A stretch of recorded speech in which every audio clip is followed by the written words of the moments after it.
মানুষ এতই ঘৃণা করে যে এই ঘৃণার কারণে ওদের নাম বলতে চায় না। কেন এত ঘৃণা করে? এই ঘৃণা ওদের নিজের থেকে পয়দা হয় নাই, আল্লাহ ওদের দিলের ভিতরে ঘৃণা পয়দা করে দিছে। একমাত্র কারণ তারা এই গুণ অর্জন করে নাই। ঈমানের গুণ অর্জন না করলে দুনিয়াতেও লাঞ্ছিত, আখিরাতেও লাঞ্ছিত। এই জন্য আমাদের প্রত্যেকের ঈমানের গুণ অর্জন করতে হবে। রাজি আছি ইনশাআল্লাহ? ঈমান কাদের মতো আনবো সংক্ষেপে বলি, যেহেতু আয়াতের ভিতরে দুই গুণের কথা বলা হয়েছে, এক গুণের কথা সংক্ষেপে বলে পরে আমার আসল আলোচনায় চলে যাব। ঈমান কাদের মতো আনবো? আওয়ামী লীগের মতো, বিএনপির মতো, জাতীয় পার্টির মতো? ঈমান কাদের মতো? আল্লাহ অন্য আয়াতে বলতেছেন, আমিনু কামা আমানান নাস, তোমরা ঈমান আনো সাহাবায়ে কেরামদের মতো ঈমান। সাহাবায়ে কেরামদের মতো ঈমান আল্লাহ আমাদেরকে আনতে বললেন কেন? বলে তাদের ঈমান আল্লাহর কাছে এত ভালো লেগেছে, এত ভালো লেগেছে, তারা ঈমানি পরীক্ষায় এমন সাকসেস হয়েছে। আল্লাহ জানায় দিয়েছেন, উলাইকাল্লাযীনা ইমতাহানাল্লাহু কুলুবাহুম লিত্তাকওয়া, তাদের পরীক্ষায় তারা সাকসেসফুল হয়েছে। তাদের পরীক্ষার সাকসেসফুল হওয়ার পরে তাদের ফলাফল আমি আল্লাহ ঘোষণা দিচ্ছি, লাহুম মাগফিরাহ, তাদের জন্য অগ্রিম ক্ষমার ঘোষণা দিয়ে দিলাম। মেরে মুহতারাম ভাইও, আল্লাহ ঈমানি পরীক্ষা নিছেন। কেমন ঈমানি পরীক্ষা? হযরত হারাম বিন মিলহান যুদ্ধের ময়দানে যুদ্ধ করতে গেছেন। হারাম বিন মিলহানের গলার মধ্যে ছুরি ধরে। আরেক riwayat-এর মধ্যে পাওয়া যায় হারাম বিন মিলহানের পিঠের মধ্যে বর্ষা দিয়ে আঘাত করে। এই আঘাত যখন পিঠের মধ্যে লাগে, পিঠ দিয়ে যখন রক্ত বের হয়ে যায়, হারাম বিন মিলহান শহীদ হওয়ার আগ মুহূর্তে ওই রক্ত নিজের চোখের সামনে নিয়ে চিৎকার দিয়ে বইলা ওঠেন, ফুস্তু রাব্বিল কাবা, ফুস্তু রাব্বিল কাবা, কাবার রবের কসম, আমি দ্বীনের জন্য রক্ত দিয়া বিজয়ী হয়ে গেলাম। চিৎকার দিয়ে বলেন না সুবহানাল্লাহ।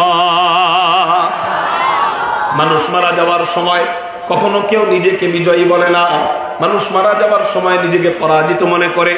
ওই কাফের যখন দেখলো আমি সাহাবীকে মারার পর নিজেকে বারবার বিজয়ী বলে, ওর মনের ভিতরে তখন প্রশ্ন আসে, জীবনে কত মানুষকে মারলাম, কেউ মারা যাওয়ার সময় নিজেকে বিজয়ী বলে না, ও মারা যাওয়ার সময় বারবার বিজয়ী কেন বলে? এই প্রশ্নের উত্তর আমার জানতে হবে। এক সাহাবীকে জিজ্ঞাসা করে, ভাই তোমাদের এক ভাইকে আমি হত্যা করলাম, ও মারা যাওয়ার সময় বিজয়ের শব্দ উচ্চারণ করে। কেউ তো মারা যাওয়ার সময় বিজয়ের শব্দ বলে না, মারা যাওয়ার সময় পরাজয়ের শব্দ বলে। ভাই আমি মরলাম, ভাই আমি গেলাম, ও ভাই আমাকে বাঁচাও, ও ভাই আমি শেষ, আমি হেরে গেলাম, এই জাতীয় শব্দ বলে। কিন্তু তোমার এক ভাইকে আমি হত্যা করলাম, ও মারা যাওয়ার সময় বারবার বলে, ফুস্তু রাব্বিল কাবা, ফুস্তু রাব্বিল কাবা, কাবার রবের কসম, আমি দ্বীনের জন্য রক্ত দিয়া বিজয়ী হয়ে গেলাম। ও ভাই আমাকে তুমি জয় পরাজয় শিখাইয়া দাও।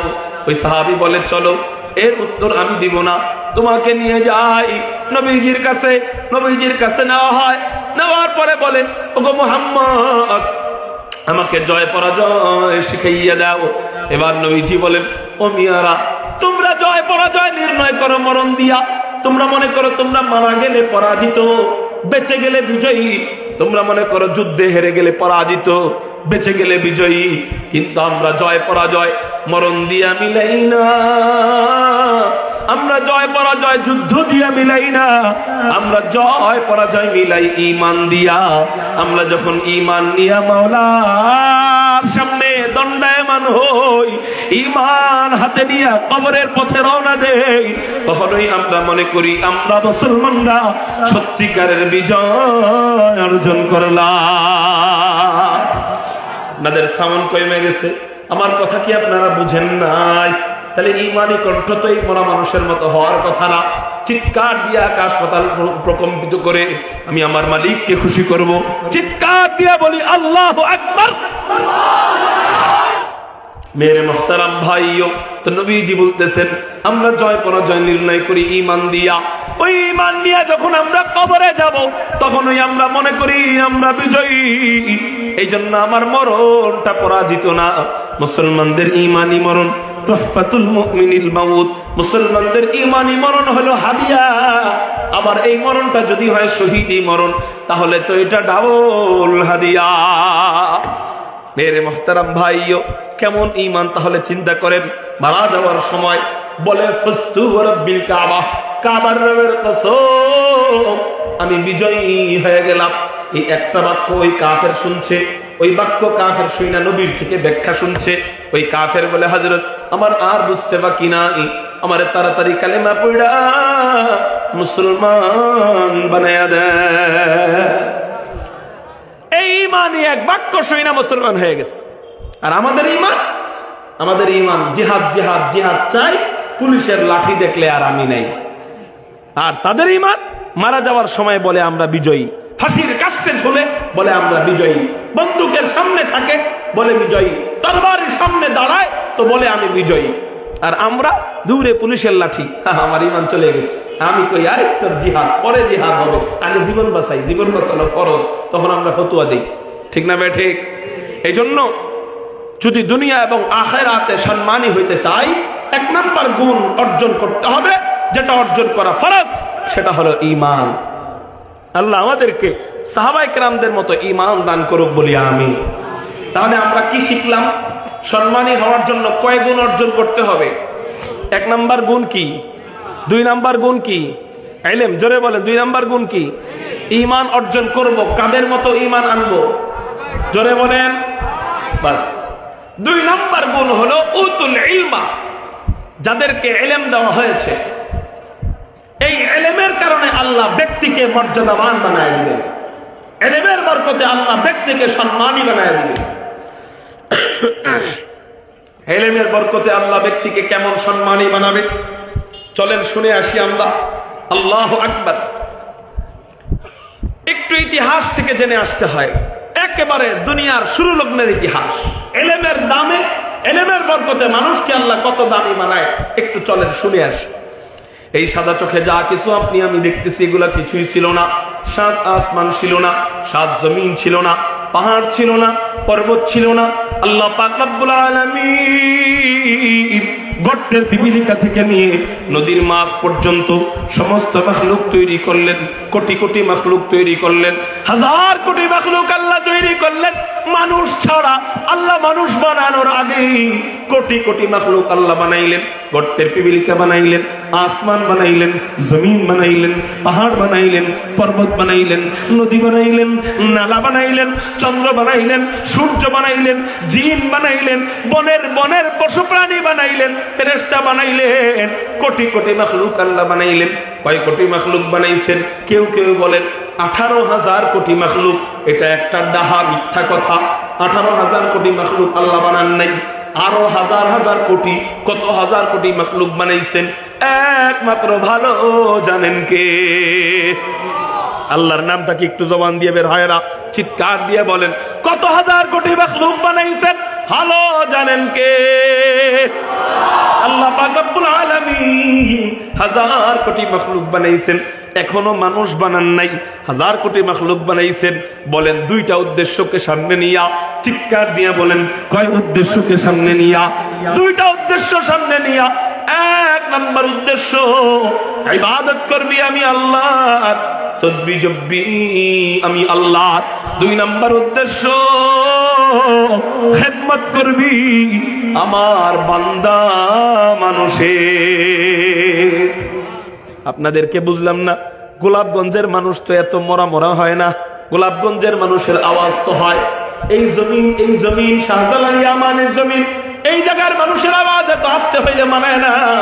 নাকি আমি বেশি উপরে হয়ে গেছি দেখা, আপনারা বেশি নিচে চলে গেছেন দেখা আপনাদের সাথে আমার সম্পর্ক নাই এমন? এই স্টেজওয়ালারা, কমিটিরা সামনে থেকে স্টেজ আরো নিচা করবেন। শ্রোতা থেকে বক্তা বেশি দূরে থাকলে শ্রোতা মনে করে ভিডিওতে বয়ান দেখতেছি, মনে হয় আমি অনেক দূরে। ঠিক না? মনে হয় যে ভিডিওতে ওয়াজ দেখতেছি, হুজুরেও দূরে আমিও দূরে, হুজুরে সুবহানাল্লাহ কইতে বললে আমি কব না। এই জন্য সামনাসামনি বসলে মহাব্বত বেশি হয়। এই জন্য উস্তাদ যদি বলে কিছু, তখন ছাত্র চিৎকার দিয়া বলে। একটু বলেন না আল্লাহু আকবার। কারণ আছে, এগুলা বলানোর কারণ আছে। কি কারণ? এটার সময় থাকলে শেষে বলবো। ইলমের মর্যাদা বুঝতে গেলে আগে এই কথাগুলা বুঝতে হবে। দেখেন কত মর্যাদা ইলমের। আগে বলেন আল্লাহ আমাদের আমাদেরকে বানানোর আগে কোটি কোটি মাখলুক বানাইলেন কয় উদ্দেশ্য সামনে নিয়া? এক নাম্বার উদ্দেশ্য ইবাদত করবি আমি আল্লাহ, দুই নাম্বার উদ্দেশ্য খেদমত করবি আমার বান্দা মানুষের। চিৎকার দিয়া বলেন সুবহানাল্লাহ। তাহলে আল্লাহ আসমান বানাইছেন আল্লাহর ইবাদতের জন্য, ইউসাব্বিহু লিল্লাহি মা ফিস সামাওয়াতি ওয়া মা ফিল আরদ, জমিন বানাইছেন আল্লাহর তাসবিহ পড়ার জন্য, কোটি কোটি মাখলুক বানাইছেন আল্লাহর ইবাদতের জন্য। পাশাপাশি আল্লাহ পাক রব্বুল আলামিন এগুলা বানাইছেন আমার আপনার খেদমতের জন্য। এই জন্যই তো কবি বলেন, ইয়ে জমি মেরে লিয়ে হে আসমাঁ মেরে লিয়ে, ইয়ে জমি মেরে লিয়ে হে আসমাঁ মেরে লিয়ে, और है मसरूफ खिदमत कुल जहां मेरे लिए, और है मसरूफ खिदमत कुल जहां मेरे लिए, बरगबर मेरे लिए है हर समर मेरे लिए, हर चमन मेरे लिए हर गुलसिता मेरे लिए, हर चमन मेरे लिए हर गुलसिता मेरे लिए, एक मेरे दम से है इस बज़्म आलम का फरूक, वक्त खिदमत है इस सब कानो मका मेरे लिए, मेरी हस्ती में है मुज़बर हस्ती आलम का राज, है इस सब ईजाद शूरे कुन फका मेरे लिए, है इस सब ईजाद शूरे कुन फका मेरे लिए, क्यों न हो रोज़े अज़ल से हो चुकी तक़सीम कार, क्यों न हो रोज़े अज़ल से हो चुकी तक़सीम कार, मैं हूँ मालिक के लिए और मैं हूँ मालिक के लिए और कुल जहां मेरे लिए, मैं हूँ मालिक के लिए और कुल जहां मेरे लिए, क्यों न हो रोज़े अज़ल से हो चुकी तक़सीम कार, मैं हूँ मालिक के लिए और कुल जहां मेरे लिए, मैं हूँ मालिक के लिए और कुल जहां मेरे लिए। कारो ज़बान যেন বন্ধ থাকে না, চিৎকার দিয়ে বলি আল্লাহু আকবার। আল্লাহ পাক রব্বুল আলামিন কোটি কোটি মাখলুক বানাইছেন আমার আপনার খিদমতের জন্য। ও আমার বান্দারা, তোরা আমার সাথে নাফরমানি করতে পারিস, আমার আসমান তোর সাথে নাফরমানি করবে না। তোরা আমার সাথে নাফরমানি করতে পারিস, আমার জমিন তোর সাথে নাফরমানি করবে না।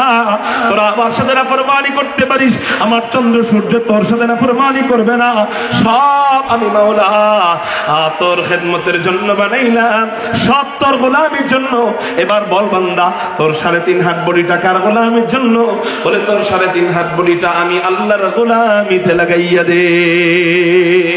কেমন না हो रोज़े अज़ल से हो चुकी तक़सीम कार, मैं हूँ मालिक के लिए और कुल जहां मेरे लिए, मैं हूँ मालिक के लिए और कुल जहां मेरे लिए। তো বলতেছিলাম আল্লাহ আপনাকে আমাকে বানাইছেন মোটমাট 2 উদ্দেশ্যকে সামনে নিয়া। 1 নম্বর উদ্দেশ্য তাসবিহ জপবি তোরা আমি আল্লাহর, 2 নম্বর উদ্দেশ্য খেদমত করবি আমার বান্দা মানুষের। বলেন আপনাকে আমাকে বানানোর আগেই আল্লাহ আমার খেদমতের জন্য মাখলুক বানাইলেন, আমার খাদেমকে বানাইলেন। বলেন এটা আমার আপনার মর্যাদা বাড়াইলেন নাকি কমাইলেন? আমার জন্মের আগেই আল্লাহ আমার খাদেম তৈরি করলেন, এতে আমার মর্যাদা কমলো না বাড়লো? সমস্ত মাখলুকের চেয়ে বেশি হইল না কম হইল? 1 নম্বর মর্যাদা আল্লাহ আমাকে দিলেন। দেখেন 2 নম্বর মর্যাদা আল্লাহ দিচ্ছেন। আল্লাহ আপনাকে আমাকে বানানোর আগে ফেরেশতাদেরকে ডাকলেন এক পরামর্শ সভায় আল্লাহ বললেন, ওয়াইদ ক্বালা রাব্বুকা লিল মালাইকাতি ইন্নী জাইলুন ফিল আরদি খলিফা। এই ফেরেশতারা, আমি জমিনে আমার প্রতিনিধি বানাতে যাচ্ছি, তোমরা কি বলো? আল্লাহ পরামর্শ সভায় ফেরেশতাদের কাছে প্রস্তাব পেশ করলেন, এই ফেরেশতারা, তোমরা তো সব সময় আমার ইবাদত বন্দেগী করো, সব সময় আমার তাসবিহ জপো। আমি এমন একটা মাখলুক বানাইতে চাই যেই মাখলুক সব সময় আমার তাসবিহ জপবে না, সব সময় ইবাদত বন্দেগী করবে না। কখনো কখনো শয়তানের দুকায় পড়া গুনাহ কইরা বসবে, আবারও আমি মাওলার কথা মনে পড়বে, মাওলার কথা মনে পড়তে দেরি হবে, আমি মাওলার কাছে মাফ চাইতে দেরি করবে না, মাফ চাইতে দেরি হবে। আমি মাওলা আমার রহমতের চাদর দিয়া ওই বান্দা আর বান্দিকে জড়াইয়া নিব। আল্লাহ পাক রব্বুল আলামিন ফেরেশতাদেরকে প্রস্তাব দিলেন। এখানে একটা বিষয় বুঝার, সেটা কি? আল্লাহ আসমান বানাইছেন, কোনো পরামর্শ করেন নাই। জমিন বানাইছেন, কোনো পরামর্শ করেন নাই। পাহাড় পর্বত বানাইছেন, কোনো পরামর্শ করেন নাই। নদী নালা বানাইছেন, পরামর্শ করেন নাই। চন্দ্র সূর্য বানাইছেন, আল্লাহ কোনো পরামর্শ করেন নাই। আর সে আজিম বানাইছেন, কোনো পরামর্শ করেন নাই। আর জান্নাত বানাইছেন, কোনো পরামর্শ করেন নাই। আপনাকে আমাকে বানাইতে যাইয়া আল্লাহ পাক রব্বুল আলামিন স্পেশাল ভাবে পরামর্শ কেন করলেন? বলে, ও বান্দা, তোরা আমার স্পেশাল বান্দা, সবার সাথে তোর কোনো মিল হবে না। সবাই এক সাইডে, তুই আরেক সাইডে। কাউকে বানানোর সময় পরামর্শ করি নাই, তোকে বানানোর সময় পরামর্শ করলাম কেন? আমার তো পরামর্শের কোনো দরকার নাই। পরামর্শ ছাড়াও আমি আল্লাহ যা করি এটাও ভালোর জন্য হয়, পরামর্শ করেও যা করব এটাও ভালোর জন্য হয়। আমি তো পরামর্শের মুখাপেক্ষী নয়, আমি তো পরামর্শের মুহতাজ নয়। তারপরেও স্পেশাল ভাবে তোর জন্য পরামর্শ কেন করলাম? ও বান্দারে, সমস্ত মাখলুকদের কাছে এটা বোঝানোর জন্য যে আমি এখন যেই বান্দা বানাতে যাচ্ছি সেই বান্দারা আমার স্পেশাল বান্দা, স্পেশাল মাখলুক। চিৎকার দিয়ে বলেন না সুবহানাল্লাহ। আল্লাহ আমার এক নম্বর মর্যাদা বানাইলেন কি দিয়া? আমার আগে আল্লাহ খাদেম আমার জন্য নিযুক্ত কইরা 2 নম্বর মর্যাদা বানাইলেন। আল্লাহ পাক রব্বুল আলামিন আমাকে আপনাকে বানানোর সময় পরামর্শের মিটিং কইরা 3 নম্বর আল্লাহ আমার মর্যাদা বাড়াইতেছেন। 3 নম্বরে মর্যাদা দিচ্ছেন ফেরেশতাদেরকে। আল্লাহ যেই বাক্যটা বললেন, যেই শব্দটা বললেন আমাকে আপনাকে বানানোর সময়, আল্লাহ তো বলতে পারতেন আমি মানুষ বানাবো, আল্লাহ তো বলতে পারতেন আমি মাখলুক বানাবো, আল্লাহ তো বলতে পারতেন আমি বান্দা বানাবো, কিন্তু আল্লাহ এগুলা বলেন না। আল্লাহ পাক রব্বুল আলামিন এমন একটা শব্দ প্রয়োগ করছেন যেই শব্দ দাবি করে, যেই শব্দ প্রমাণ করে আমরাই আল্লাহ পাকের সবচেয়ে কাছের বান্দা, নিকটবর্তী বান্দা, মাহবুব বান্দা, প্রিয় বান্দা। চিৎকার দিয়ে বলেন না সুবহানাল্লাহ। আল্লাহ আপনাকে আমাকে বানানোর জন্য ফেরেশতাদের কাছে যে প্রস্তাব দিলেন, এই প্রস্তাবের সময় একটা শব্দ আল্লাহ ব্যবহার করছেন, যেই শব্দ প্রমাণ করে যে আমরা আল্লাহর সবচেয়ে কাছাকাছি মাখলুক। কালকে বাড়িতে যায় গোসল টুসুল কইরা সুবহানাল্লাহ কইরা, হ্যাঁ কোন দরকার নাই মিয়া, যদি আবার কবুল হয়ে যান বলার দরকার নাই, থাক, আপনাদের অনেক কষ্ট হয়। মুহতারাম হাজিরিন, আমার বয়ান আপনারা বুঝতেছেন নি, কথা বুঝতেছেন আপনারা? তাহলে আপনাদের জবান আমি খুলতে পারতেছি না কেন বুঝলাম না। সিলেটে তো এই কষ্ট কখনো হয় না। সিলেটের মানুষ বলার আগেই তাকবীর দেওয়া শুরু করে, আর আপনারা বলতেছি তাও তাকবীর তো দূরে থাকে, একটু জবানটা খুলবে তাও হয় না। একটু চিৎকার দিয়ে বলেন না সুবহানাল্লাহ। এই আমার শেষ বলা, আল্লাহ যেন আমার মুখ দিয়ে না বের করে। আপনাদের কাছে বারবার জোরে বলেন, জোরে বলেন বলে আমি লজ্জায় পড়তেছি। আপনারা বললে বলেন, না বললে নাই, বয়ান বুঝলেই হবে। মুহতারাম হাজিরিন, তো বলতেছিলাম আল্লাহ 3 নাম্বার সম্মান দিচ্ছেন, খেয়াল করেন। 3 নাম্বার সম্মান দিচ্ছেন আল্লাহ আমাদেরকে একটা শব্দ প্রয়োগ করলেন আমাদের ব্যাপারে। সেটা হলো আল্লাহ আমাদেরকে বললেন, এই ফেরেশতারা আমি জমিনে খলিফা বানাবো। খলিফা মানে প্রতিনিধি, জোরে বলেন প্রতিনিধি। মনে করেন এই জায়গায় কোনো মেহমান আসতে পারলেন না, এই মেহমানকে বলা হলো হযরত আপনি আসতে না পারলে আপনি আপনার একজন প্রতিনিধি আমাদের জন্য পাঠায় দেন। হয় কি হয় না এরকম? হযরতে তার প্রতিনিধিকে পাঠালো। বলেন তো হযরত যাকে প্রতিনিধি হিসেবে পাঠাবে সে কি হযরতের দূরের কেউ হবে না কাছের কেউ হবে?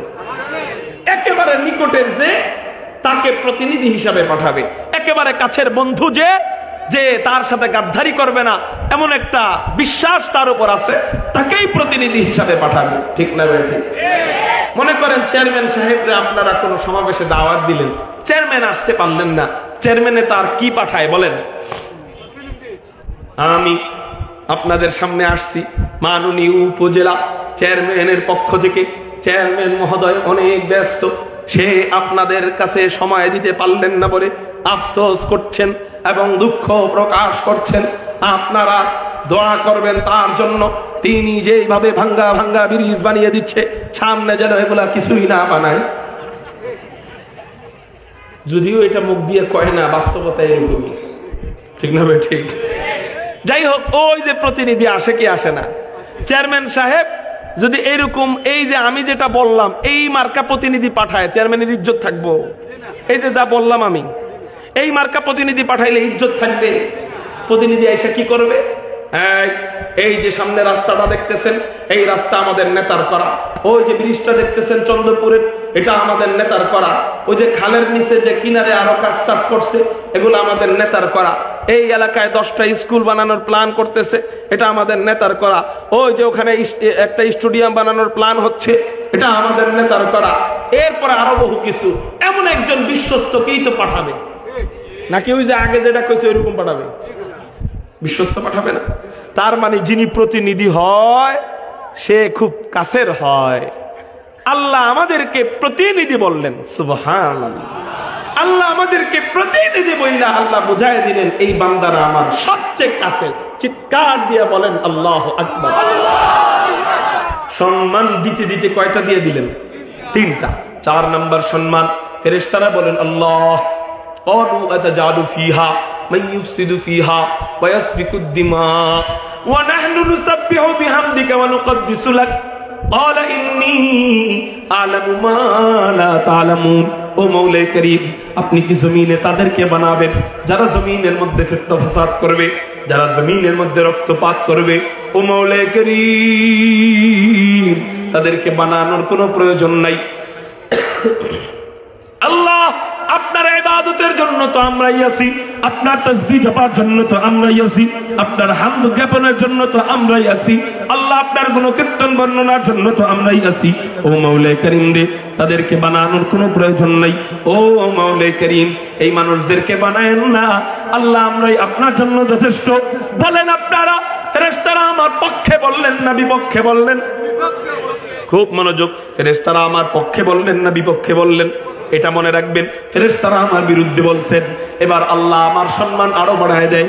আল্লাহ পাক রব্বুল আলামিন বলেন, এই ফেরেশতারা পরামর্শের সময় পরামর্শ প্রত্যেকেই দিতে পারে, কিন্তু রায় দেনে বলা হয় একজন। আমি আল্লাহ রায় দিচ্ছি, ক্বালা ইন্নী আ'লামু মা লা তা'লামুন।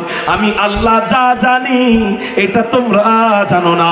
আমি আল্লাহ মানুষদেরকে বানাবোই বানাবো। সব ফেরেশতারা এক পক্ষে, আল্লাহ আমার পক্ষে। এই ব্যাপারে আল্লাহ এটা আমার পক্ষে কাজ করে, আমার পক্ষে রায় দিয়ে আল্লাহ আমার আরো এক ধাপ সম্মান বাড়াইয়া দিলে। বলেন একটা সম্মানও কি একটার চেয়ে আরেকটা কম না বেশি? আগের চেয়ে পরেরটা আরো বেশি, আগের চেয়ে পরেরটা আরো বেশি, আবার সামনে গেলে আরো বেশি। হযরত আপনারা বলল হুজুররা ইলমের মর্যাদা নিয়ে বয়ান করতে, আপনি কি নিয়ে আওয়াজ করতেছেন? শোনেন, সামনে যায়। ইলমের মর্যাদা বোঝানোর জন্যই এগুলা বলতেছি। পুরা বয়ান শুনলে বুঝবেন যে চিকেন বিরিয়ানি খাইছেন, আর অল্প বয়ান শুনলে মনে করবেন ডাল খিচুড়ি খাইছেন। এই জন্য পুরা বয়ান মনোযোগ দিয়ে শুনতে হবে। আল্লাহ পাক রব্বুল আলামিন আপনার আমার সম্মান বাড়ায় দিলেন। 4 নম্বরে ফেরেশতারা এক পক্ষে, আল্লাহ আল্লাহ আমার পক্ষে। বলেন সম্মান পেয়ে গেলাম কয়টা? 4টা। 5 নম্বর সম্মান, ফেরেশতারা বলেন আল্লাহ এই আপনার আদরের মাখলুকদেরকে আপনি রাখবেন কোন জায়গা? তারা হলো দামি বান্দা, তাদেরকে দামি বান্দা আপনি ঘোষণা দিলেন। দামি মাখলুকদেরকে, দামি বান্দাদেরকে দামি জায়গায় রাখতে হয়, দামি স্থান নির্ধারণ করতে হয়। কুরআনুল কারীম দামি, এই জন্য আমরা নিচে ফেলায় রাখি না, কোরআনকে দামি জায়গায় উপরের দিকে রেখে দেই। আপনি আপনার মাখলুকদেরকে দামি বানাইতেছেন, এই দামি বান্দাদেরকে দামি জায়গায় রাখতে হবে। আল্লাহ আপনি আপনার দামি মাখলুকদেরকে দামি জায়গায় রাখবেন। ওই দামি জায়গাটা কোনটা? আল্লাহ পাক রব্বুল আলামিন বলে, আমি আমার মাখলুকদেরকে, দামি মাখলুকদেরকে দামি জায়গায় রাখবো। আর দামি জায়গা কোনটা আপনারা আমাকে বলেন। আল্লাহ পাক রব্বুল আলামিন আরশে আজিমটা বর্তমানে যেই জায়গায় রাখছেন, ওই জায়গাটা কম দামি না অনেক দামি? ওই জায়গার চেয়ে আর কোনো বেশি দামি জায়গা আসেনি? আল্লাহর আরশের জায়গার চেয়ে এর চেয়ে বেশি দামি জায়গা আর কি কোথাও পাওয়া যাবে কিনা? মেরে মুহতারাম ভাইও, তাহলে আরশের ওই জায়গা কত দামি। আপনাকে যদি বলা হয় আপনাকে আরশের ওই জায়গায় ছেড়ে দেওয়া হবে, আপনাকে আরশের ওই জায়গাটায় ছেড়ে দেওয়া হলো, এরপর আপনাকে গুনাহ করার যে সমস্ত জিনিস আছে, গুনাহের সরঞ্জামাদি আছে, গুনাহের সরঞ্জামাদি যেমন নারী আছে, মোবাইল আছে, টিভি আছে, আরো অনেক কিছু আছে, মদ আছে, এই গুনাহের সরঞ্জামাদি আপনার সাথে দেওয়া হইল এবং আপনাকে আরশে আজিমের স্থানে ছেড়ে দেওয়া হইল। এরপরে বলা হইল তোমার যা ইচ্ছা তাই করো। বলেন তো আরশে আজিমের ওই জায়গায় যাওয়ার পরেও, আপনাকে ইচ্ছার উপর ছেড়ে দেওয়ার পরেও আপনি কি ওই জায়গায় বসে বসে কোনো গুনাহ করতে পারতেন? কেন? বলে এই জায়গা পবিত্র জায়গা, এই জায়গায় আল্লাহ পাকের আরশে আজিম, এই জায়গায় বৈশা কোনো গুনাহ করা যাবে না। এই জায়গার একটা সম্মান আছে। ও মেরে মুহতারাম ভাইও, বলে আপনি ওই জায়গায় যাইয়া গুনাহ করতে পারেন না, কারণ ওই জায়গা পবিত্র জায়গা। এবার শুনেন আল্লাহ আমাদেরকে কোন জায়গায় রাখলেন। বলে আল্লাহ পাকের আরশে আজিম আগে তো ওই জায়গায় ছিল না। আল্লাহ পাকের আরশে আজিম আগে কই ছিল? আল আরশু আলাল মা। আল্লাহ পাকের আরশে আজিম আগে পানির উপরে ছিল। চিৎকার দিয়ে বলেন সুবহানাল্লাহ। আল্লাহ পাকের আরশে আজিম আগে কোথায় ছিল? জোরে বলেন। পানির উপরে। পানির উপরে আল্লাহ পাক রব্বুল আলামিন আরশে আজিমকে রেখে চিন্তা করলেন আমার দামি বান্দাদের জন্য দামি জায়গা নিযুক্ত করতে হবে, দামি স্থান ঠিক করতে হবে। তো দামি জায়গা কোনটা? বলে আমার আরশে আজিম থাকতে থাকতে থাকতে থাকতে এই জায়গাটা এখন দামি হয়ে গেছে। এই জায়গা থেকে আমার আরশকে সরাইয়া নিয়ে যাই, এই দামি জায়গাটা আমার আদরের মাখলুকদের জন্য ছেড়ে দেই। চিৎকার দিয়ে বলেন না সুবহানাল্লাহ। আপনারা আমাকে বলেন আল্লাহ আরশে আজিমকে সরাইয়া নিয়ে গেলেন, জায়গার দাম কি কমে গেছে না আগের মতোই আছে? আগের মতোই আছে। কেন? মাকামে ইব্রাহিম কোথায়? বলেন মাকামে ইব্রাহিম কোথায়? মক্কার এরিয়ায় মাকামে ইব্রাহিমে হযরতে ইব্রাহিম আলাইহিস সালাতু ওয়াস সালামের পায়ের ছাপ আছে। ওই পায়ের ছাপের কারণে একটা পাথর দামি হয়ে গেছে। এবার আপনারা বলেন ইব্রাহিম আলাইহিস সালাতু ওয়াস সালাম হাজার হাজার বছর ধরে নাই, ওই ইব্রাহিম পা দিছিলেন ওই সময় পাথরের যেমন দাম হাজার হাজার বছর ধরে নাই, পাথরের দাম কি এখন কমে গেছে না আগের মতোই রয়েছে? আগের মতোই রয়েছে। বলে আমি আল্লাহ আমার আরশকে সরাইয়া নিলাম, ওই জায়গার দাম সরাইয়া নিলাম হাজার হাজার বছর, লক্ষ লক্ষ বছর, কোটি কোটি বছর হয়ে গেল, কিন্তু এই জায়গার দাম কমে নাই। এই জায়গার দাম আমার আরশ থাকার কারণে আগের মতোই রয়ে গেছে। আর এই জায়গায় আমরা বসবাস করি, এই জায়গায় আমরা গুনাহ করি। ওই আরশে আজিমের জায়গায় বৈশা যদি যুবক তুমি গুনাহ না করতে পারো, এই জায়গায় বৈশা কেমনে গুনাহ করো? জবাব দাও। কেমনে গুনাহ করো বলো? এই জায়গার দাম কি কোনো অংশে কম? কেন? এই জায়গায় আগে কি ছিল বলেন? এই জায়গায় আগে কি ছিল বলেন? জোরে বলেন। পানির উপরে এখন আমরা, পানির উপরে জমিন, জমিনের উপরে আমরা। আগে জমিন ছিল না, পানির উপর ছিল আল্লাহর আরশ। তাহলে ওই আরশের সামনে যায় আপনি গুনাহ করতে পারেন না। মনে মনে খেয়াল করেন যে না ওখানে গুনাহ করা যাবে না, কিন্তু এখানে আরশ ছিল, এখানে কেমনে গুনাহ করেন? আল্লাহর আরশ সরাইছে ঠিক, আল্লাহর অস্তিত্ব তো আর সরায় নাই। আল্লাহ যে নিজের চোখ দিয়ে, কুদরতি চোখ দিয়ে আমাদেরকে দেখেন, এখানে আরশ থাকতে যেভাবে দেখেছেন উপরে নিয়ে যাওয়ার পর ঠিক হুবহু সেইভাবেই দেখেন। তাহলে এখানে কেমনে গুনাহ করি? তাহলে বলেন আল্লাহ আমার আপনার ইজ্জতের জন্য, আমার আপনার সম্মানের জন্য আল্লাহ পাক রব্বুল আলামিন তার জায়গা ছেড়ে দিলেন, তার আরশে আজিমকে ছেড়ে দিলেন। চিৎকার দিয়া বলেন সুবহানাল্লাহ। আরশে আজিমকে না, একটু অন্যরকম হইল, আরশে আজিমের স্থানটাকে ছেড়ে দিলেন, আরশে আজিমকে নিয়ে গেলেন অন্য জায়গায়। সুবহানাল্লাহ বলেন। কয়টা দাম পাইলাম? কয়টা সম্মান পাইলাম? চলেন সামনে। আমি আপনি কত দামি, আমার নিজের দাম আমি নিজে বুঝি না, এই জন্যই তো আমার এত দামি দেহকে জাহান্নামের দিকে ঠেলে দিচ্ছি। আমার নিজের দাম আগে বুঝতে হবে, তাহলেই না আমি আমার দেহকে জান্নাতের দিকে নিব। আজকে যুবকরা নিজের দাম নিজে জানে না, এই জন্যই তো এত দামি দেহকে অবৈধ প্রেমের পিছনে দৌড়ায়, নারীর পিছনে দৌড়ায়, টাকার পিছনে দৌড়ায়, এত দামি দেহকে জাহান্নামের দিকে ঠেলে দেয়। আল্লাহ আজকের আলোচনার মাধ্যমে যেন আমরা নিজেদেরকে নিজেরা চিনতে পারি। নবীজি হাদিসের মধ্যে বলেন আল কাইয়িসু মান দানা নাফসাহু, বুদ্ধিমান সে যে নাকি নিজেকে নিজে চিনে। আল্লাহ আমাদেরকে চিনবার তৌফিক দান করুক। আজান কয়টায়? আচ্ছা, খুব মনোযোগ। আপনাদের কষ্ট হইতেছে? আলোচনা কিছুক্ষণ চলবে। মেরে মুহতারাম ভাইও, এরপর আল্লাহ পাক রব্বুল আলামিন 5টা সম্মান দিয়ে দিলেন। 6 নাম্বার সম্মান, আল্লাহ আপনি মানুষদেরকে কোন ধাতু দিয়ে বানাবেন? এক একটা বস্তু আপনি এক এক ধাতু দিয়ে বানাইছেন। আল্লাহ প্রথম আসমান বানাইছেন হলুদ জমরুদের পাথর দিয়া, দ্বিতীয় আসমান আল্লাহ বানাইছেন সাদা রূপা দিয়া, তৃতীয় আসমান আল্লাহ বানাইছেন লাল স্বর্ণ দিয়া, চতুর্থ আসমান আল্লাহ বানাইছেন আবারও সাদা রূপা দিয়া, পঞ্চম আসমান আল্লাহ বানাইছেন লাল ইয়াকুতের পাথর দিয়া, ষষ্ঠম আসমান আল্লাহ বানাইছেন সবুজ জমরুদের পাথর দিয়া, সপ্তম আসমান আল্লাহ কোন পাথর দিয়া বানান নাই, কোন স্বর্ণ রূপা দিয়া বানান নাই। সপ্তম আসমান আল্লাহ নূর দিয়া বানাইছে। আল্লাহ পাক রব্বুল আলামিন আপনি এক এক জিনিস এক এক ধাতু দিয়ে বানাইছেন। আপনার আদরের মাখলুকদেরকে আপনি কি দিয়ে বানাবেন? আল্লাহ পাক রব্বুল আলামিন বলেন, আমার আদরের মাখলুকদেরকে আমি আমার দামি বস্তু, দামি ধাতু, আমার প্রিয় ধাতু মাটি দিয়ে বানাবো। চিৎকার দিয়ে বলেন না সুবহানাল্লাহ। আল্লাহ বলেন, ওয়ালাকাদ খালাকনাল ইনসান মিন সুলালাতিন মিন তিন, আমি মানুষদেরকে মাটির সারাংশ দিয়ে বানাইলাম। এখন আপনাদের একটা প্রশ্ন হইতে পারে, স্বর্ণ কত দামি? আল্লাহ আমাদেরকে স্বর্ণ দিয়ে বানাইলেন না কেন? হীরা কত দামি?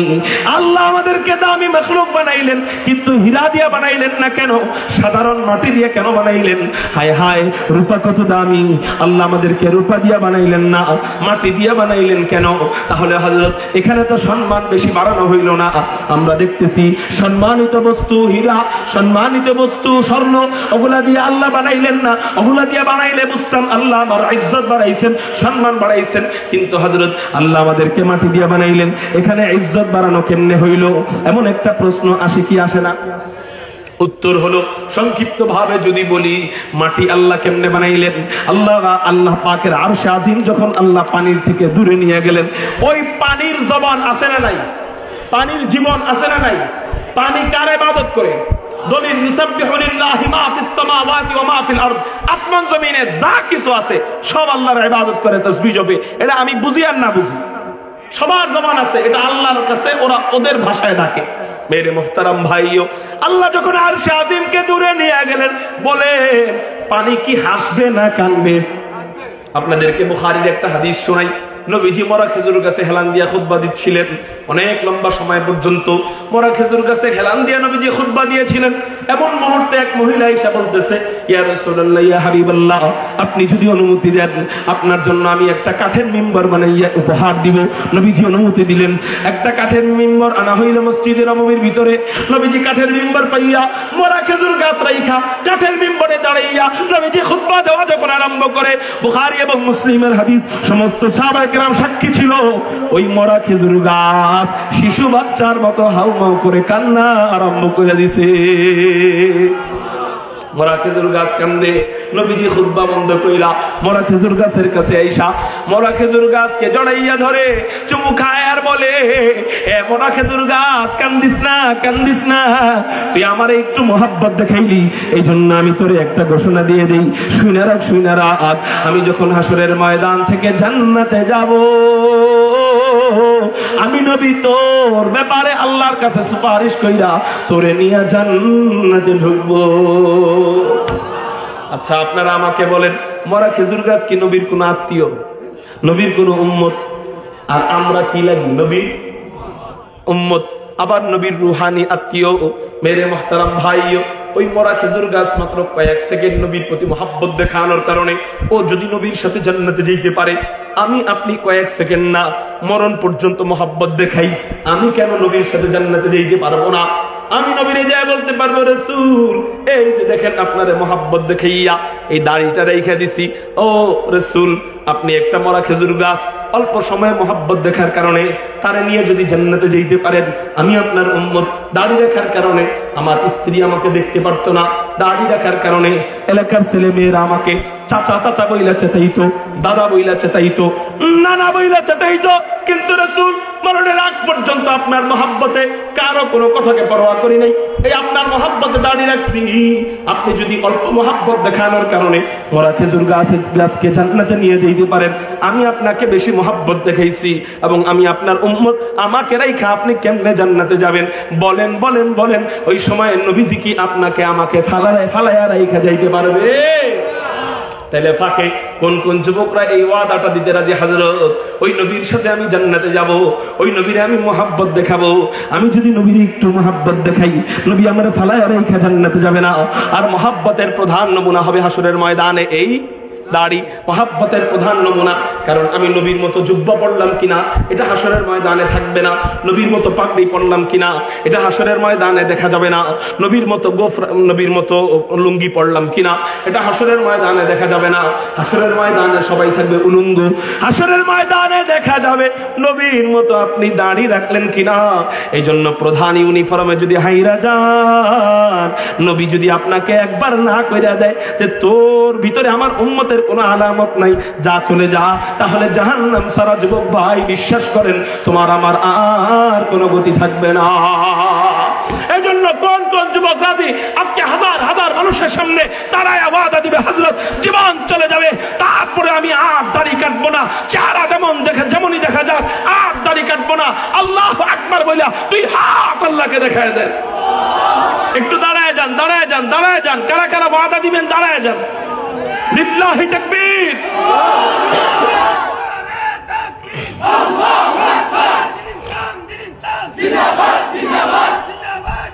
ওয়াদা কার সাথে দিলেন বলেন? ওয়াদা কার সাথে দিলেন বলেন? চিৎকার দিয়ে বলেন, ওয়াদা কার সাথে দিলেন? যদি দাড়ি কাটেন আল্লাহর সাথে আপনার বোঝাপড়া হবে। আল্লাহর কসম, দাড়িতে খারাপ দেখা যায় না, এটা শয়তানের ধোঁকা।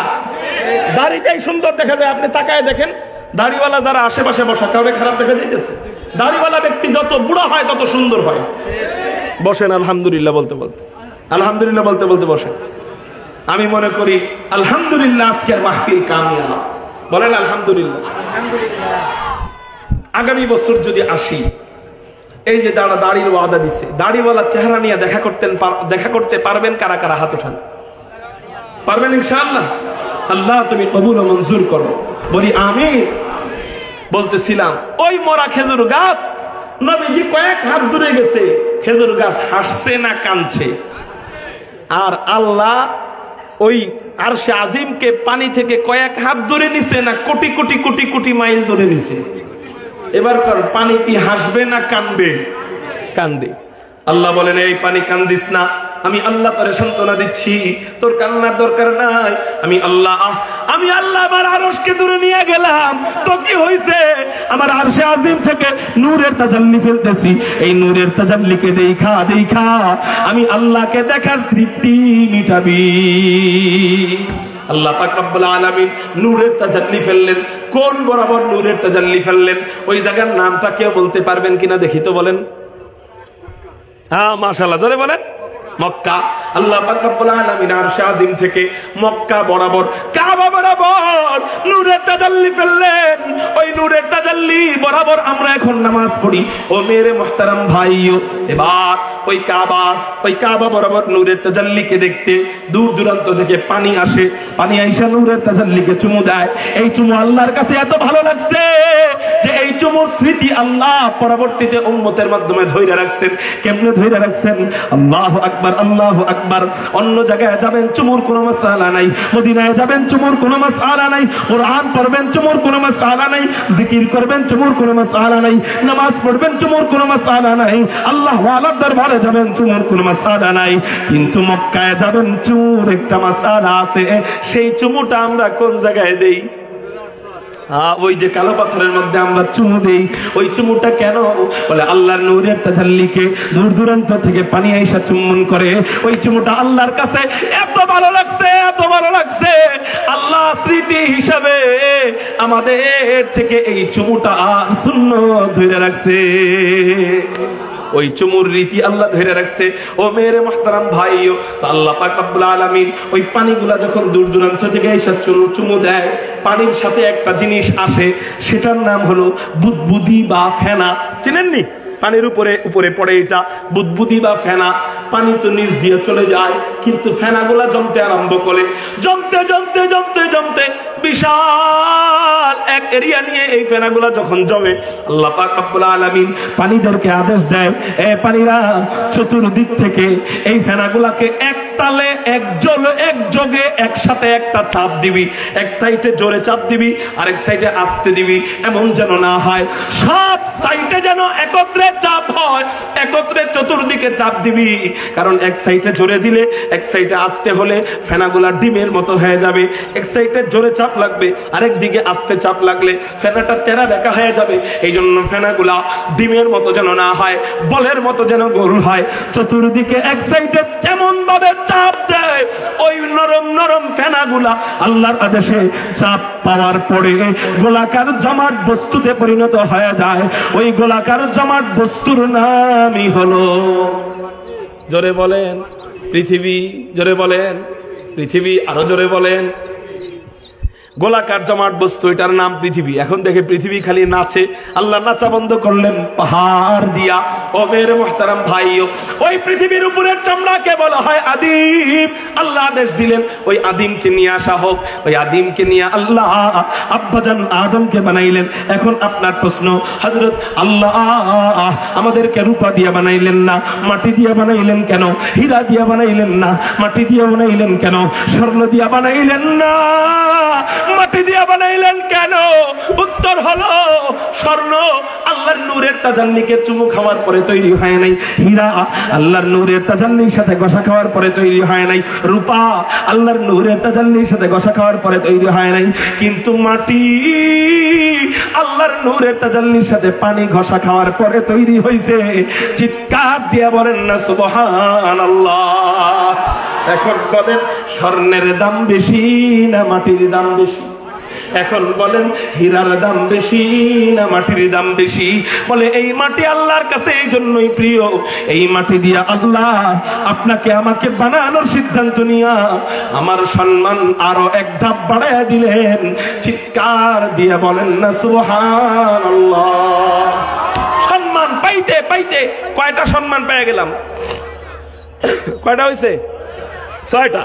7 নম্বর সম্মান। আল্লাহ ফেরেশতারা বললেন আল্লাহ মানুষদেরকে বানাইবেন কি বইলা? আপনি তো যা ইচ্ছা তাই বানান, কোন বইলা? আপনি কি মানুষদেরকে কোন দিয়া বানাবেন কিনা? আসমান বানাইলেন কোন দিয়া, জমিন বানাইলেন কোন দিয়া? ওয়াইদা আরাদা শাইআন আন ইয়াকুলা লাহু কুন ফায়াকুন। আপনার যখন কিছু বানাইতে মনে চায় আপনি শুধু বলেন কোন, আর সাথে সাথে হয়ে যায়। আপনার কুদরতি হাত ঠেকানোর দরকার পড়ে না। আপনি মানুষদেরকে বানাইবেন কি দিয়া? আল্লাহ বলেন আমি আমার আদরের বান্দাদেরকে, আমি আমার আদরের মাখলুকদেরকে কোন বইলা বানাবো না? আমি আমার আদরের মাখলুকদেরকে আমার পরিপূর্ণ প্রেম আর ভালোবাসা দিয়া, আমার কুদরতি হাত দিয়া আদর কইরা কইরা বানাবো। চিৎকার দিয়া বলেন সুবহানাল্লাহ। আল্লাহ আমার 7 নম্বর সম্মান দিয়ে দিলেন। 8 নম্বর সম্মান, আল্লাহ আমাকে কুদরতি হাত দিয়া নাকটারে ধইরা আদর করে বানাইয়া, কপালটারে ধইরা আদর করে বানাইয়া, চোখটারে ধইরা আদর করে বানাইয়া, গালটারে ধইরা আদর করে বানাইয়া, থুতমিটারে ধইরা আদর করে বানাইয়া, আল্লাহ সুন্দর করে লেইবা লেইবা বানাইয়া আল্লাহ বিশ্ববাসীর কাছে ঘোষণা দিলেন লাকাদ খালাকনাল ইনসান ফি আহসানি তাকবীর। 4 জিনিসের কসম কাইটা আল্লাহ ঘোষণা দিলেন, কসম কসম কসম কসম, অবশ্যই অবশ্যই আমি মানুষ জাতিকে সবচেয়ে সুন্দর করে বানাইলাম। চিৎকার দিয়ে বলেন না সুবহানাল্লাহ। আল্লাহ আমাদেরকে সবচেয়ে সুন্দর করে বানাইলেন, এই ঘোষণা দিয়ে দিলেন। সম্মান পাইতে পাইতে কয়টা সম্মান পাইলাম? 8টা। চিৎকার দিয়ে বলেন কয়টা? এই 8টা সম্মান, একটার চেয়ে আরেকটা কম না, কোনোটারই ফেলাই দিতে পারবে না। সবগুলা বড় বড়, এবং এই সবগুলা আল্লাহ মানুষদেরকে দিচ্ছে। সবচেয়ে সৌন্দর্য মানুষদেরকে বানাইছে, কুদরতি হাত দিয়া মানুষদেরকে বানাইছে, সমস্ত মাখলুক মানুষদের জন্য বানাইছে, পরামর্শ মানুষদের জন্য করছে। তাহলে সবকিছু আছে, জিন আছে, মানুষ এমন না, শুধু মানুষ। এই 8 সম্মান দেওয়ার পরে আল্লাহ এবার আদমকে বললেন, আদম এই এত বড় বড় 8টা সম্মান দেওয়ার পরেও তোমার শানে এগুলা খুব কম। কার শানে? মানুষের শানে এগুলা খুব কম। আদম তোমার শানে এগুলা কম, আমার আরো সম্মান দিতে মনে চাইতেছে। খেয়াল করে এই যে শেষের কথাটা বুঝলেই বুঝবেন এগুলা কেন বললাম। আদম আমার আরো সম্মান দিতে মনে চাইতেছে। আদম যাই তোমার জন্য সম্মান আমি বানাইতেছি সব সম্মানই তোমার শানে কম, সবচেয়ে বড়টা দিয়ে দিতে মনে চাইতেছে। কালকে বাড়িতে যায় সুবহানাল্লাহ বললেন, আদম সবচেয়ে বড়টা দিয়ে দিতে মনে চাইতেছে, যাই দিছি মনে হয় ছোট। সবচেয়ে বড়টা কি আল্লাহ? সবচেয়ে বড় সম্মানের নাম হলো সেজদা। সবচেয়ে বড় সম্মানের নাম কি? আদম তোমাকে আমি সেজদার মতো দৌলত কিছুক্ষণের জন্য দিয়ে দিব, কিন্তু একটা কি আছে, কিন্তু আছে, একটা কি আছে, কিন্তু সেটা হইল যেই ফেরেশতাদেরকে বলবো আদম রে সেজদা দাও, সেই ফেরেশতারা তো তোমার বিরুদ্ধে বসে রয়েছে। মনে আসেনি পরামর্শ সবাই আমাকে বিরুদ্ধে বলছিল কারা? ফেরেশতা। সেই ফেরেশতাদের দিলে এখনো তো তোমাদের প্রতি বিরূপ ভাব, আক্ষেপ রয়ে গেছে, আপত্তি রয়ে গেছে। এখন যদি আমি সেজদা দিতে বলি, সেই সেজদাটা হবে কেমন? ভয়ে, আমার ভয়ে সেজদা করবে, কিন্তু তোমার মহাব্বতে করবে না। এই সম্মানটা হয়ে গেল। পুলিশ মশাই কেমন আছেন? আসসালামু আলাইকুম। ওয়ালাইকুম সালাম। পুলিশ যাওয়ার পরে গালি কতগুলা দিয়ে কই, তবু জ্বালায় আমরা ঠিক মতো কাজও করতে পারি না। হ্যাঁ, চোরে পুলিশরে দেখছে, আরে সালাম, পুলিশরে ওভারটেক করে সামনে যায় কয়, ওটা পুলিশ, তোর লেগে চুরিও ঠিক মতো করতে পারি না।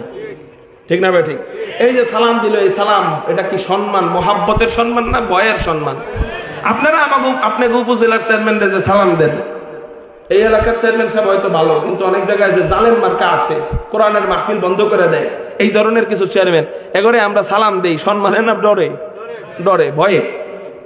তা আমি যদি বলি এই মুহূর্তে ফেরেশতাদেরকে সেজদা করতে, তাহলে ফেরেশতারা সেজদা করবে আমার আদেশ পালনের জন্য, কিন্তু তোমাকে মহাব্বত করে না। আদম বললেন, আল্লাহ এতগুলা সম্মান আমারে দিয়ে দিলা, 8টা সম্মান দিয়ে দিলা, এতগুলা সম্মান দেওয়ার পরেও যদি হেরা আমারে মহাব্বত না করে, তাহলে আর কোন সম্মান আছে যেটা দিলে মহাব্বত করব? যেটা দেওয়ার পরে মহাব্বত কইরা মহাব্বতের সাথে আমাকে সেজদা দিবে? আল্লাহ কয়, আদম সেই সম্মানটা আমার কাছে এখনো আমি রেখে দিছি। সুবহানাল্লাহ বলেন।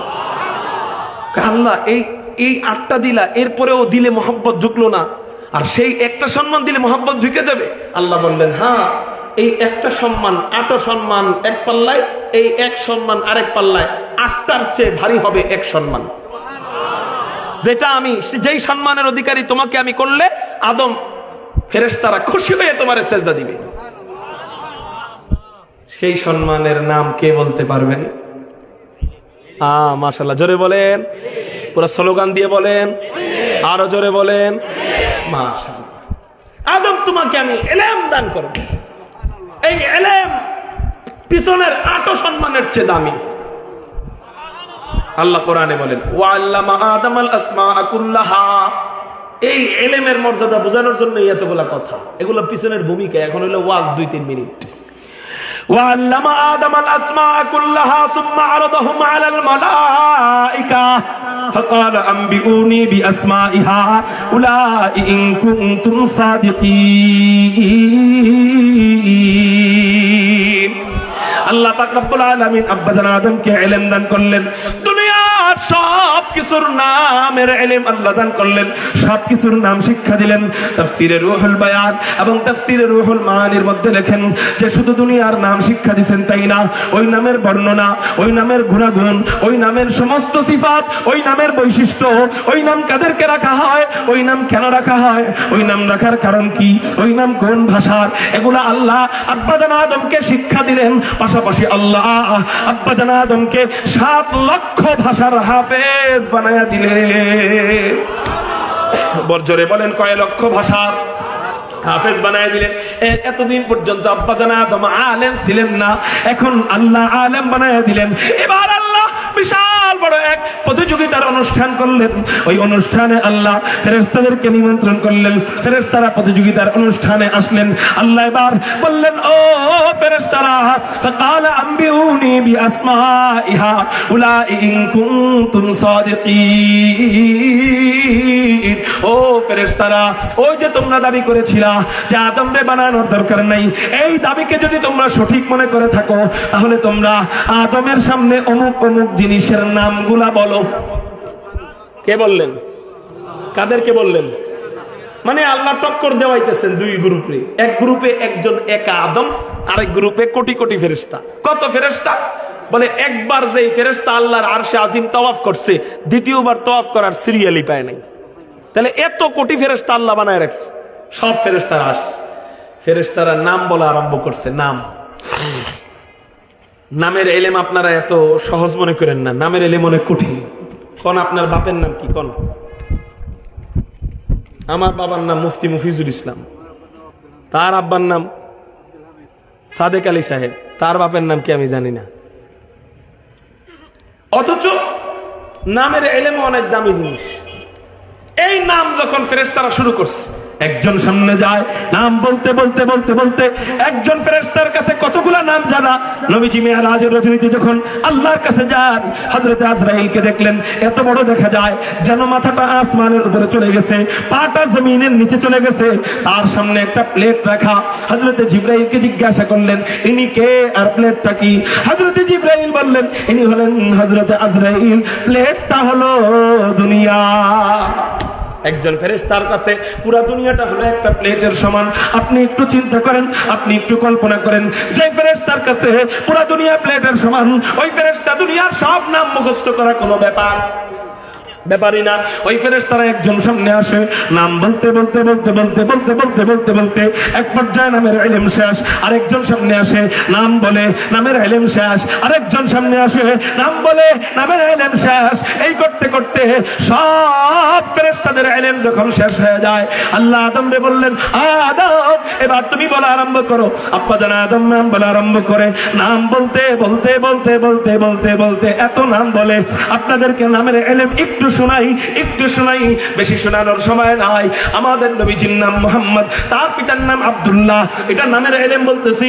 তার পিতার নাম আব্দুল্লাহ, তার পিতার নাম আব্দুল মুত্তালিব, তার পিতার নাম আব্দে মানাফ, তার পিতার নাম হাশিম, তার পিতার নাম হলো আব্দে মানাফ, তার পিতার নাম কুসাই, তার পিতার নাম কিলাব, তার পিতার নাম মুররাহ, তার পিতার নাম কাব, তার পিতার নাম লুই, তার পিতার নাম গালিব, তার পিতার নাম ফেহর, তার পিতার নাম মালিক, তার পিতার নাম নজর, তার পিতার নাম কিনানা, তার পিতার নাম খুজাইমা, তার পিতার নাম মুদরিকা, তার পিতার নাম ইলিয়াস, তার পিতার নাম মুদার, তার পিতার নাম নিজার, তার পিতার নাম মাদ, তার পিতার নাম আদনান, তার পিতার নাম উদাদা, তার পিতার নাম মুকাব্বিম, তার পিতার নাম নাহুর, তার পিতার নাম তাইরাহা, তার পিতার নাম ইয়ারব, তার পিতার নাম ইয়াসজুব, তার পিতার নাম নাবিদ, তার পিতার নাম ইসমাঈল, তার পিতার নাম ইব্রাহিম, তার পিতার নাম আজার, তার পিতার নাম নাহুর, তার পিতার নাম সারুখ, তার পিতার নাম রাউ, তার পিতার নাম ফালাহ, তার পিতার নাম আইবার, তার পিতার নাম শালাহ, তার পিতার নাম আরফাকশাস, তার পিতার নাম হযরত নূহ আলাইহিস সালাতু ওয়াস সালাম।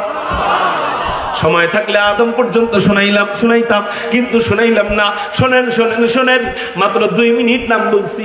কয় মিনিট? এতে আপনারা কি বইলা চিৎকার দিলেন? সুবহানাল্লাহ বইলা না? সুবহানাল্লাহ বইলা না? আব্বা জানা আদম 2 মিনিট না, সব ফেরেশতারা মিলে যত নাম বলছে, আব্বা জান আদম একা যখন এই সব ফেরেশতাদের নাম একা যখন বইলা ওভারটেক কইরা ওভার কইরা আরো বলা আরম্ভ করছে, ফেরেশতারা আপনাদের মতো সুবহানাল্লাহ বইলা চিৎকার দিছে। বলে আপনার সুবহানাল্লাহ আর ফেরেশতার সুবহানাল্লাহ শব্দটা এক নয়, একটু ভিন্ন।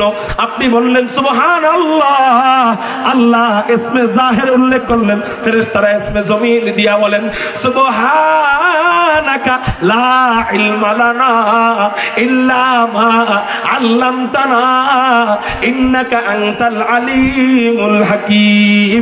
এই আয়াত তেলাওয়াত কইরা অবাক হইয়া আব্বাজান আদমের ইলম দেখা, আব্বাজান আদমের প্রতি মহব্বত নিয়া, আব্বাজান আদমের প্রতি বিদ্বেষ সবগুলা দূর কইরা অবাক হইয়া সুবহানাল্লাহ বইলা আল্লাহর কুদরতি কদমে সিজদায় পড়ে গেলেন। আল্লাহ ফেরেশতাদেরকে বললেন, ও ফেরেশতারা সিজদা কেন দিলা? আল্লাহ আল্লাহ আদমের ইলম দেখে আমরা অবাক হয়ে গেছি, এই জন্য সিজদা দিছি। আল্লাহ বললেন এখন কি আদমের প্রতি ওই আগের মতো বিরোধ ভাব রয়েছে নি, আগের মতো আপত্তি আক্ষেপ রয়েছে নি? ফেরেশতারা বলে আল্লাহ আক্ষেপ থাকলে কি আর সিজদা করিনি? আক্ষেপটা দূর হইল কিসের মাধ্যমে? আল্লাহ আদমের প্রতি সব আক্ষেপ দূর হইল ইলম দেখার মাধ্যমে। ইলমের কারণে আদমরে আমরা মহব্বত করা শুরু করছি। আল্লাহ তোমাদের কাছে ফরিয়াদ, তোমার কাছে ফরিয়াদ হলো আমরা যেন কিয়ামত পর্যন্তই না, জান্নাতে যাওয়ার পরেও এই আলেম আদমের সন্তানদেরকে আমরা খেদমত করতে পারি, আল্লাহ তাদেরকে আমরা মহব্বত করতে পারি। আল্লাহ বললেন পরেরটা তো পরেরটা পরে, এখন যে তোমরা মহব্বত করা শুরু করছো এর একটা প্রমাণ দেখাও। আল্লাহ কি প্রমাণ চান? কয় উঠাও, মাথা উঠাও, এই মুহূর্তে সিজদা আমাকে নয়, কিছুক্ষণের জন্য তোমরা সিজদা আলেম আদমকে করা শুরু করে দাও। লা দিদ্দা ওয়ালা নিদ্দা ওয়ালা হাদ্দা লিমাওলা, লা দিদ্দা ওয়ালা নিদ্দা ওয়ালা হাদ্দা লিমাওলা, লা কুফুয়া ওয়ালা বিলদা ওয়ালা আম্মা ওয়াকালা, লা কুফুয়া ওয়ালা বিলদা ওয়ালা আম্মা ওয়াকালা, আলহামদু লিমান কদ্দারা খাইরাও ওয়া খাবালা, ওয়াশকুরু লিমান সাওয়ারা হুসনা ওয়া জামালা, ওয়াশকুরু লিমান সাওয়ারা হুসনা ওয়া জামালা। কারো জবান যেন বন্ধ থাকে না, চিৎকার দিয়ে বলি আল্লাহু আকবার। আল্লাহ পাক রব্বুল আলামিন আদমকে স্পেশাল ভাবে দামি বানায় দিলেন এবং ফেরেশতারা আদমকে স্পেশাল ভাবে সম্মানিত ভাবা আরম্ভ করলেন। এটা কি আদমের আলাদা কেরামতির কারণে নাকি ইলমের বরকতে? কিসের বরকতে? হযরত তাহলে এটা বললেন কেন? বললাম কেন এবার শুনেন। আমিও যদি আমার সন্তানকে আলেম বানাই, আমি যদি আমার ছেলেকে আলেম বানাই, আমি যদি আমার মেয়েকে আলেমা বানাই, আমি যদি আমার নাতি নাতকুরকে আলেম বানাই, বলে আমার সন্তানকে আল্লাহ কি সম্মান দিবেন না? বলে হ্যাঁ, আদমের সময় যেই আল্লাহ ছিল এখনো তো সেই আল্লাহ আছে। আদমের সময় যদি আল্লাহ ইলমের কারণে আদমকে স্পেশাল ভাবে সবার চোখে দামি বানায় দিতে পারে, আমার আপনার সন্তানকে কেন বানাবে না? বলে আমার আপনার সন্তানকে কি আল্লাহ সিজদা করতে বলবেন? না না না, সিজদা করতে বলবেন না ঠিক, তবে এমন একটা সম্মান দিবেন জায়েজ পদ্ধতিতে, এর উপরে কোনো সম্মান নাই। কি বললাম? সিজদা আল্লাহ ছাড়া আর কাউরে করা এখন জায়েজ আছে? হারাম। কিন্তু অন্য আরেকটা সম্মান করা জায়েজ আছে, এর উপরে আর সম্মান করার পদ্ধতি জায়েজ পদ্ধতি নাই। সেটা কি? আপনি একজনের সম্মান করতে যায় তার নিচে শুয়ে পড়লেন, বললেন আমার উপর দিয়ে হাইটা যাও, এটা তাকে সম্মান দেওয়া হলো, কিন্তু এটা এত বড় সম্মানই তারে দেওয়া হলো যে আপনি নিজে অপমানিত হইলেন। আমার উপর দিয়ে হাইটা যাও এটা বললে আমি অপমানিত হব, কিন্তু ওই বেচারা সম্মানী হবে। ঠিক না বেঠিক? তাকে সম্মান দেওয়া হবে। আল্লাহ বললেন এমন একটা সম্মান আমি যারা নাকি ইলম অর্জন করবে আমার নবীর উম্মতের, তাদেরকে দিয়ে দিব। কয় কি? এই ফেরেশতারা, এখন সিজদা না, সিজদার হুকুম শেষ, এখন তোমাদের নূরের দামি পাখাগুলা যেই তালবে ইলম আলিফ শিখতে যায়, বা শিখতে যায়, তা শিখতে যায়, কোরআন শিখতে যায়, এখনো শিখে নাই, শিখতে মাত্র যাইতেছে। আদম তো শিখার পরে সম্মান পাইছেন ওইটা, কিন্তু আমার বান্দারা এখনো শিখে নাই, শিখার আগেই এখন শিখার জন্য ঘর থেকে পালা দিছে। ওর পায়ের নিচে তোমাদের দামি নূরের পাখাগুলা 24 ঘন্টা বিছায়া। আমার আপনার বাচ্চা রাস্তা দিয়ে হাইটা যায়, আমি সমাজের মধ্যে গর্বিত।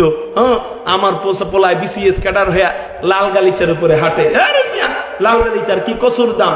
যেই লাল গালিচা এতটুক এতটুক করে কাইটা গুলিস্তানের হকাররা 10 টাকার পাপোশ বিক্রি করে, তোমার পোলায় 10 টাকার পাপোশের উপর দিয়ে হাঁটে। এর জন্য তুমি আজকে সমাজের মধ্যে গর্বিত, আর আমি গর্বিত এই জন্য আমার সন্তান আসমান জমিনের চেয়েও দামি ফেরেশতাদের পাখা, এই পাখার উপর দিয়ে হাঁটে। আলহামদুলিল্লাহ, ইলমের কারণে। কিসের কারণে? 1, 2 নম্বর মর্যাদা ইলম, তলবে ইলম। ইলম শিখার জন্য যে ঘর থেকে বের হবে, আমরা সবাই চাই আমার পোলাটা যদি শহীদ হইতো, আমি যদি শহীদের বাবা হইতাম, এটা চাই না? হ্যাঁ, আমার পোলাটা যদি শহীদই মরণ হইতো, শাহাদাতের মরণ হইতো, কিন্তু যুদ্ধে পাঠাইতে কেউ চাই না। চাই শহীদের বাবা হইব, কিন্তু যুদ্ধে পাঠাইতে চাই না। আমি বলি শোনেন, যুদ্ধের সময় হইলে যুদ্ধ পাঠাবেন, তাই বইলে কি আল্লাহ আপনার সন্তানকে শহীদি মর্যাদা দিবে না? হ্যাঁ দিবে। আপনার সন্তান যদি মাদ্রাসায় বের করে দেন, ও মাদ্রাসায় যাওয়ার সময় তল ইলম অন্বেষণ অবস্থায়, ইলম শিখা অবস্থায়, হ্যাঁ, ইলমে ওহী শিখা অবস্থায় যদি কোনো কারণে মারা যায়, আল্লাহ তাকে শহীদি মর্যাদা দিয়ে দিবে। এর চেয়ে বড় পাওয়ার কি? 3 নাম্বার পাওয়া, ওই সন্তানের কারণে আপনি কবরে ঢুকবেন খালি হাতে, উঠবেন ভরা হাতে। কেমনে? কেমনে? একটা সন্তান 10 জনকে আলেম বানাবে, 10 জন আরো 100 জনকে, 100 জন আরো 1000 জনকে, 1000 জন আরো 1 লাখকে, 1 লাখ আরো 1 কোটিকে, 1 কোটি আরো 100 কোটিকে, 100 কোটি আরো 1000 কোটিকে, এমন পর্যন্ত এরকম আলেমের সংখ্যা কমবে না বাড়বে? আপনার কবরে সমান সওয়াব আল্লাহ দিয়ে দিবে। কবর থেকে উঠে দেখবেন বুখারীর খতম কোটি কোটি, তিরমিজির খতম কোটি কোটি, নাসাইর খতম কোটি কোটি। আল্লাহ, আমি তো জীবনেও বুখারীর বা উচ্চারণ পারতাম না, এত খতম কই থেকে আইলো? আল্লাহ বলবে, ওই যে একটা সন্তানরে আলেম বানাইছিলি, এই জন্য এর সওয়াব আমি তোরে দিয়ে দিছি। 3 নাম্বার। 4 নাম্বার, আলেম নেককার বান্দা, নেককার বান্দা তার মা বাবার জন্য আলেম বান্দা, আলেম হইলেই তো নেককার হয়, ওই নেককার আলেম তার মা বাবার জন্য দোয়া করতে দেরি, কবরের আযাব বন্ধ হইতে দেরি হবে না। 5 নাম্বার মর্যাদা, আলেম বাচ্চা হক্কানি একজন আলেম, সে যে কয়েকজন মনে চায় সেই কয়েকজনকে সুপারিশ করে জান্নাতে নিয়ে যেতে পারে। আমরা শুধু জানি এটা হাফেজ 10 জনের নিয়ে যেতে পারে, কিন্তু এটা অনেকেই বলে না। হাদিসে এটাও আছে, হক্কানি আলেম সে যদি হকের উপর প্রতিষ্ঠিত হয়ে মরতে পারে, সে যে কয়েকজন চায় আল্লাহর কাছে দোয়া করে সুপারিশ করে জান্নাতে নিয়ে যেতে পারে। এজন্য ভাই, আমরা সন্তানদেরকে আলেম বানাবো। এই লাভ কি ডাক্তার বানায়া? 35 বছর ডাক্তার হইতে লাগে, 35 বছর বয়সে অনেক সন্তানের বাপ মারা যায় আরো আগেই। সন্তান ডাক্তার হইলো এটা দেখা মরতে পারে না, বহু বাপ। সন্তান ইঞ্জিনিয়ার হইলো দেখা মরতে পারে না, দেখা মরতে পারলেও ওই সন্তানরা মা বাবার সাথে এমন আচরণ করে যে সে একজন বাড়ির চাকর মনে করে নিজের। বহু ডাক্তার, বহু ডক্টর, বহু ব্যারিস্টারের বাবারা বৃদ্ধাশ্রমে যায় দেখেন, বৃদ্ধাশ্রমে যায় দেখবেন হাজার হাজার মুরব্বীরা জিজ্ঞাসা করবেন আপনার ছেলে কি? কেউ বলবে ডাক্তার, কেউ বলবে ডক্টর, কেউ বলবে ইঞ্জিনিয়ার, কেউ বলবে ব্যারিস্টার, কেউ বলবেন আমার সন্তান আলেম হাফেজ, সবাই বলবে আমার সন্তান কোটিপতি। তাহলে আপনার এখানে ফালা রেখা গেল কেন? ওই যে দিনই শিক্ষা দেয় না, এই জন্য। এজন্য ভাই, আপনি বলতে পারেন আমাদের এলাকায় কেউ সন্তান বৃদ্ধাশ্রমে রাখে না। আমি বলবো রাখে না ঠিক, কিন্তু কিছু সন্তান চক্ষু লজ্জার কারণে রাখে না, মানুষ খারাপ বলবে এই জন্য বৃদ্ধাশ্রমে রাখে না, কিন্তু ঘরের ভিতরে এমন ভাবে রাখে, এর চেয়ে মা বাবা মনে করে যে বৃদ্ধাশ্রমে থাকলে আরো ভালো থাকতাম।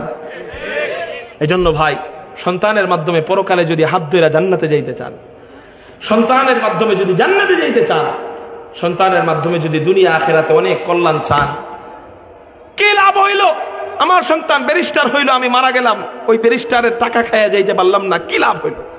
আপনার সন্তানকে যদি আলেম বানায় রাইখা যেতে পারেন, হাসরের ময়দানে আলাদা নবী ছাড়া আর সুপারিশকারী আপনার দরকার নেই। এই জন্য কারা কারা ওয়াদা দিতে রাজি, আমি আমার সন্তানকে আলেম বানাবো, হাফেজ বানাবো, পাক্কা ওয়াদা যারা দিবেন তারা হাত উঠান।